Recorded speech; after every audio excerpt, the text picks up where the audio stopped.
दोस्तों, स्वागत है आपका कृषि जगत चैनल पर। आज ईस्वी सन 2023 के 10वें महीने की तारीख भी है 10 और दिन है मंगलवार का। और इसके साथ ही अभिवादन स्वीकार कीजिए अचल सिंह देवराज का। राजस्थान में अगले 10 दिनों के दौरान कैसा रहेगा मौसम, आइए जानते हैं पूर्वानुमान। पिछले कई दिनों से राज्य के पूर्वी व पश्चिमी भागों में मौसम मुख्यतः शुष्क बना हुआ है। जोधपुर, पाली और बीकानेर संभाग के पश्चिमी भागों में पिछले 4 दिनों से चल रही सतही तेज हवाओं का दौर आज कमजोर पड़ गया है।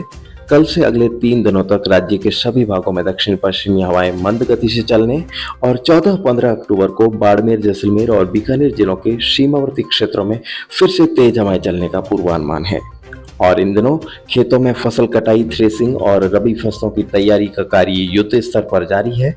वहीं आगामी दिनों में एक के बाद एक लगातार 2 पश्चिमी विक्षोभ सक्रिय होने से राज्य के अधिकांश भागों में मौसम खराब होने की संभावना है।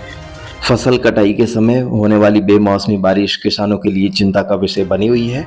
हालांकि आगामी दिनों में होने वाली बारिश से रबी फसलों की बुआई करने में मदद मिलेगी, लेकिन हाल ही में बोई जाने वाली फसलों का अंकुरण भी प्रभावित हो सकता है। आज से अगले 5 दिनों तक मौसम मुख्यतः शुष्क रहेगा। 14 अक्टूबर की रात्रि को उत्तर पश्चिम भारत के भागों पर सक्रिय होने जा रहे पश्चिमी विक्षोभ से प्रेरित एक चक्रवाती परिसंचरण तंत्र पश्चिमी पंजाब और उससे सटे पाकिस्तान के भागों पर विकसित होने से 14 और 15 अक्टूबर को अंतर्राष्ट्रीय सीमा से सटे इलाकों में दक्षिणी पश्चिमी तेज हवाएं चलने और इन हवाओं के माध्यम से अरब सागर से नमी मिलने के कारण 15 अक्टूबर को जैसलमेर, बीकानेर, अनूपगढ़ और श्री गंगानगर जिलों के पाकिस्तान से सटे इलाकों में घने बादलों की आवाजाही बढ़ने और मेघ गर्जन के साथ हल्की से मध्यम खंड वर्षा होने की संभावना है।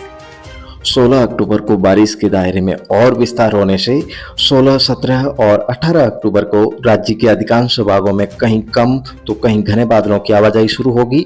वहीं जैसलमेर, उत्तरी बाड़मेर, फलौदी, बीकानेर, जोधपुर, नागौर, श्रीगंगानगर, हनुमानगढ़, चूरू, सीकर, झुंझुनू, अजमेर, भीलवाड़ा, जयपुर, अलवर, भरतपुर, धौलपुर, करौली, सवाईमाधोपुर और आसपास के जिलों में हल्की से मध्यम खंड वर्षा, वहीं कहीं कहीं मध्यम से तेज तो कहीं कहीं मूसलाधार वर्षा होने की भी संभावना है।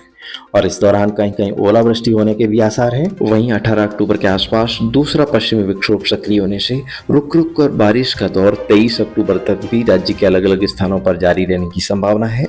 हालांकि इस विक्षोभ का असर दक्षिणी जिलों में कम होगा, लेकिन गुजरात से सटे बाड़मेर, सांचौर, जालोर और आसपास के पाली, सिरोही, राजसमंद और उदयपुर के भागों में कहीं कहीं हल्की खंड वर्षा या बूंदाबांदी भी देखी जा सकती है, परंतु इन इलाकों में निरंतर बादलों का घटाटोप रहने की भी संभावना है। इसके अलावा 16, 17 और 18 अक्टूबर को उदयपुर और कोटा संभाग के शेष बांसवाड़ा, डूंगरपुर, प्रतापगढ़, चित्तौड़गढ़, कोटा, बूंदी, बारां और झालावाड़ जिलों में बादलों की आवाजाही रहने और कहीं कहीं हल्की बूंदाबांदी या कुछ समय के लिए बारिश का दौर बने रहने की संभावना है। ऐसे में 15 से 22 अक्टूबर के बीच जोधपुर, बीकानेर, अजमेर, जयपुर और भरतपुर संभाग के जिलों में मौसम अत्यंत खराब रहने और 16 से 18 अक्टूबर के दौरान उदयपुर और कोटा संभाग के जिलों में भी खराब मौसम को ध्यान में रखते हुए किसान भाई समय रहते अपने खेती के कामकाज को निपटाने का प्रयास करें। कल से अगले 1 सप्ताह तक मूंगफली में ब्लेड चलाने और अन्य फसलों और मेहंदी इत्यादि फसलों की कटाई शुरू करके किसान भाई कृपया जोखिम न उठाएं, अन्यथा नुकसान भी हो सकता है। साथ ही रबी फसलों की बुआई के लिए थोड़ा और इंतजार करें तो और भी बेहतर रहेगा। 23 अक्टूबर से फसलों की कटाई और बुआई के लिए अनुकूल मौसम रहने की संभावना है। तो फिलहाल आज के मौसम बुलेटिन में इतना ही। कल सुबह हमारी फिर होगी मुलाकात, तब तक के लिए अनुमति दीजिए। नमस्कार। मौसम से जुड़ी जानकारी और लाइव मौसम खबरों के लिए हमारे कृषि जगत YouTube चैनल को सब्सक्राइब करें और बेल आइकन दबाकर हर अपडेट पर रखें नजर।